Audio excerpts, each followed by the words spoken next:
ilalim ng dambana. Dati, ang mga ating mga ninuno ay gapagawa. Ang ating Diyos sa ating mga ninuno nga kanyang ginatawag, pinagagawa sila ng dambana o altar. At intindihin po natin ito. Hayaan yung nakadiretso tayo doon para masagot ko lang yung sinabi niya. Sige, basahin. Payag sa Jis. Ubos lakas silang sumigaw, O Panginoong makapangyarihang banal at tapat, gaano pa katagal kaming maghihintay, kailan mo pa huhukuman at parurusahan ang mga taong pumatay sa amin? Ay, Itaas mo nga, itaas mo. Kasi babaw kayo po sa Yes. Nueve. Sa nueve. Ha? Sa nueve. Yan kasi nagpapatunay na ang mga namatay na, ang mga matutuwid, ay hindi ito natutulog, kundi buhay. Yung mga naglingkod sa Ginoo. Oo nga, yung mga naglilingkod. Si Abraham kasi yung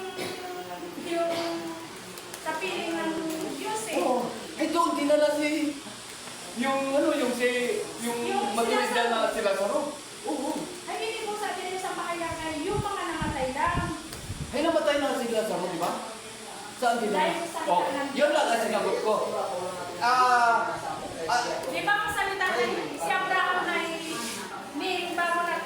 salita ayara, kumbaga ay bago pa ang salita ayara na si Abraham sa salita ng Diyos. Ngunit, Ibig sabihin yung ginakabay dire sa pahayag, yung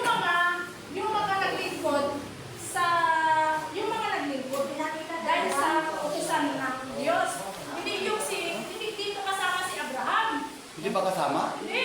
Kasi Depende. ang kriteriyo ay yung naglingkod. O ang kriteriyo, inalis ng kordero ang panlimang silyo at nakita ko sa ilalim ng dambana ang mga kaluluwa ng mga pinatay dahil sa salita ng Diyos at dahil sa matagal na pagsaksi nila rito. Pinatay, hindi yun namatay. Pinatay Sila dahil sa pagpangaral nila ng salita ng Diyos. Ay, Si Lazaro naman hindi pinatay eh. Bakit? Pinatay lang siya. Pusa ba? Okay. Oo. Yung mga nalingkod, halimbawa, sabi na lang po sa inyo, sa pahalikan sa, halimbawa, isang ang lingkod, nagmatay na sa ibang lugar, pinatay ka. Yung mga to ang naghihintay. Titingnan natin kung ano nangyari kay Hindi Kay dito kasama Lazaro. si Abraham. Ha? Hindi, sinagot ko lang nga yung kung saan napunta si Lazaro.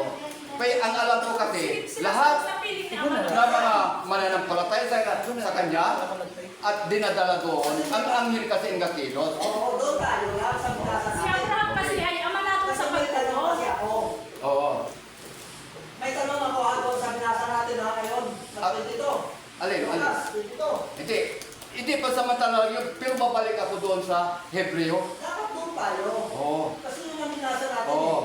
Ayun, babalik tayo sa Hebreo. Ano pa yan? Marami pang salita yan dyan na ating gagamitin. May tanong ako. Okay, doon kasi nag-ipon yung mga pinaslang, na kuminsan sumisigaw, ang mga, kung kailan mo pa kami. Kasi may nagsasabi na nasa hukuman na daw.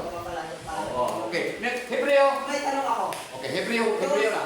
Doon sa binasa natin. Hebreo nga, Hebreo. Yung binasa natin ngayon. Alam sa Lucas? Ano ka? Oo.